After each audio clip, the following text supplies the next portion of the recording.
النهارده يا جماعة كان في احتفالية تبع حزب حماية الوطن في استاد القاهرة. كنت متشوقة جدًا إن اليوم يبتدي، كان عندي فضول أعرف مين اللي هيكسب. هنا بقى ابتديت أروح أدوّر على الأوتوبيس عشان ما كنتش لاقياه وفي الآخر لقيته. هنا بقى ركبت الأوتوبيس وابتديت بقى إن أنا أتصوّر وأعمل فيديوهات وأتفرّج بقى على الطريق كان حلو أوي وما خدناش وقت خالص، يعني رُحنا تقريبًا في ساعتين ونُص. هنا بقى لمّا وصلنا عند كارتة القاهرة، وصلنا هنا الأول عشان نفطر وكده. المكان ده كان في شبرا الخيمة، عند القسم بتاع شبرا الخيمة على طول، جنبه كده على طول. المكان كان حلو أوي وجميل جدًا. شايفين اللمة ديّة والقعدة وكل حاجة، يعني بجد، بجد متجمّعين دايمًا على الخير بإذن الله. عايزة أقول لكم من أحلى الأماكن اللي أنا شُفتها أو زُرتها في القاهرة.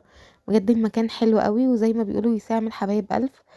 هو تقريبًا كان قاعة بس هنا بقى يعني كان في احتفالية.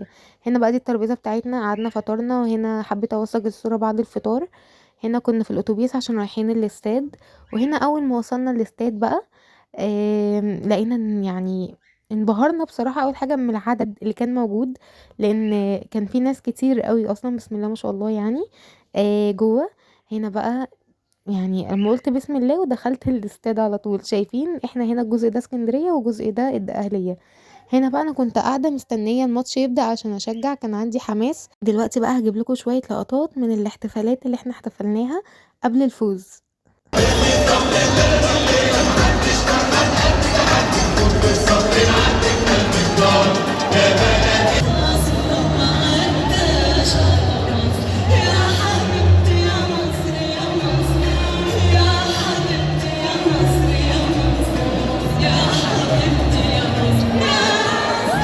هنا بقى كنا قاعدين بنشجّع وبنغني ونرقص مع الأغاني، اللي هو مستنيين الماتش يبدأ.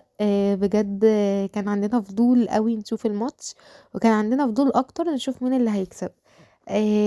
هنا بقى يعني كنا بنجيب لقطات للناس برضه ورجعنا تاني علينا. هنا بقى كانوا مشغّلين شوية فيديوهات للرئيس عبد الفتاح السيسي بيتكلم عن الإنجازات، وكان بيتكلم عن الحاجات اللي هو عاملها. هنا بقى لسه برضه كان في شوية فيديوهات. هنا لمّا جهّزوا الساحة خلاص، الساحة كانت جاهزة، وبدأوا إن هُم يستعدوا للماتش. أول حاجة بدأوا زي ما يقولوا كده يقولوا كلمات تحفيزية ويسخّنوا الفرقة بتاعتهم ويشجعوهم. نهائي كأس حماة الوطن للموسم الثاني على التوالي.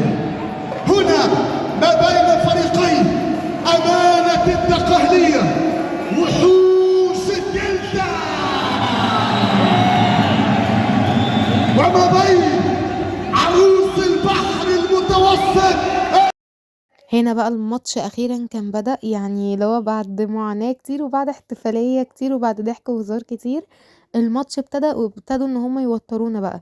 هنا كان السلام الجمهوري قبل ما الماتش يبتدي، كان في سلام جمهوري زي ما أنتم شايفين كده، الناس كلّها في محتفلة هذه بيهم. المباراة إذن لمّا وضعنا الفرقة بدأت تفوز بقى.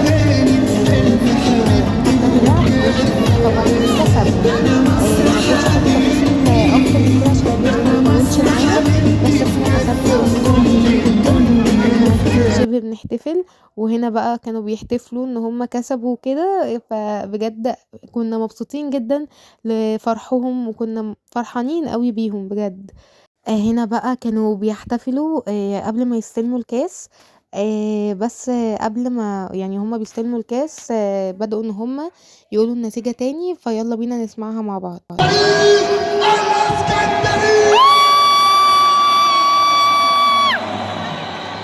مبروك عروس البحر المتوسط،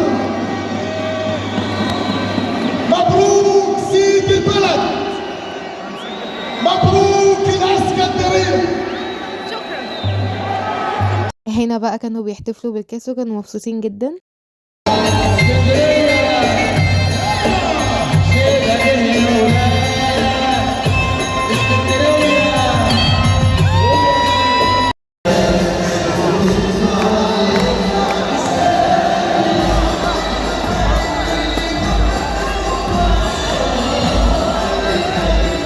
عايزة أقول لكم الفنان أحمد شيبة كان طالع عينه معانا حرفيًا بجد، يعني الجمهور اتزحم عليه جامد لدرجة ان هما حطوه كده على كتفهم وطلعوا يجروا بيه. انتوا مش متخيلين اللي حصل، بجد الموقف كان مضحك جدا.